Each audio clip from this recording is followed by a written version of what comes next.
Hello' friend, আজি এতিয়াৰ পৰা আৰম্ভ কৰিছোঁ। এতিয়া মই মাছ চব্জি বনাব লৈছোঁ। কাটি থৈছোঁ চব। এই দি বনাম বৰালি মাছ। আহিছিলে, আমি অলপ ওপৰত থাকোঁতো পাহাৰত। তাৰপিছত মাছ বিকিব আহিছিলে। আজি বেছি ভাল মাছ নাছিলে, বৰালি আছিলে, সৰু সৰু ল'লোঁ তাকে। বিলাহী দি বনাম এতিয়া, ফ্ৰাই নকৰাকৈ। বৰালি মাছ ফ্ৰাই কৰিলে ভয় লাগে, ফুটে।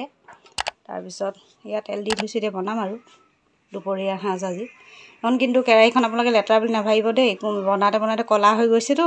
কিন্তু মই এইখনত বনাই খুব ভাল পাওঁ। ভাজি চাজি একদম নালাগে, বহুত ধুনীয়া হয়। সেইটো কাৰণে এনেকুৱাই এইখন লেতেৰা নহয় সেই বুলি আৰু। কিছুমানে ভাবে ন লেতেৰা হয় নেকি, কিন্তু নহয়। এই এতিয়া বনাম, পিছত দেখাম বাকী বনোৱাৰ পিছত। সেয়া পিঁয়াজ ভাজি আছোঁ। এতিয়া পিঁয়াজটো ৰঙা হ'লে মছলাটো দিব পাৰিম। মছলা দিছোঁ, ইয়াতে চব আছে। আদা নহৰু আদা অলপ দিছোঁ আৰু জলকীয়া গুড়া, জিৰা গুড়া চব মিক্স কৰি দিছোঁ। এতিয়া সেইখিনি মজাই ল'ম, তাৰপিছত বিলাহীখিনি দিম।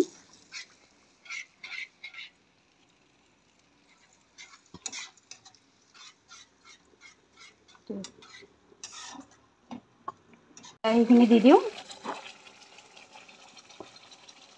বিলাহীখিনি যেতিয়া অলপ ভাজি ল'ম, মছলাতে অলপ যেতিয়া গলি যাব, তাৰ পাছত মাছখিনি দি অলপ মজাই ল'ম। তাৰপিছত পানী দিলেই হ'ব, আৰু মাছটো ফ্ৰাই নকৰোঁ কাৰণে। এয়া মাছখিনি দি অলপমান ইয়াতে লৰচৰ কৰি অলপ দেৰি ৰাখিব লাগিব, মজাব লাগিব।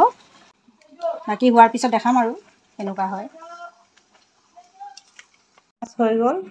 এয়া মাছ বনালোঁ আৰু এই খাব লৈছোঁ। আজি বেলেগ চব্জি বনোৱা নাই আৰু মাছেদিয়ে খাওঁ বোলো দুপৰীয়া সাঁজটো।